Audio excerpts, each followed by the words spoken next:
Velkommen til Energiruden.dk. Opmåling og bestilling. Hej, jeg vil nu vise dig, hvordan du nemt og enkelt kan måle op til de nye energiruder. Vi starter med at måle bredden fra udvendig side af glaslisten til udvendig side af glaslisten. I det her tilfælde 99,8 cm. Herefter måler du højden på vinduet. Du måler fra udvendig side af glasliste til udvendig side af glasliste. I det her tilfælde 138 cm. Nu har du det mål, som kaldes det stramme faldsmål. Herfra skal du trække 8 mm i bredden og 8 mm i højden. Og så har du det færdige glasmål, som er det mål, du skal bestille dine nye energiruder efter. Nu har du bredde og højde. Nu mangler du bare tykkelsen.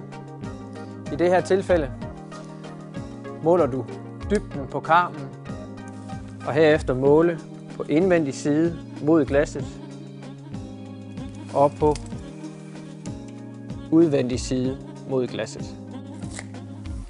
Disse to mål trækkes fra karmens dybde, og du har nu rudens tykkelse og er klar til at bestille de nye energiruder.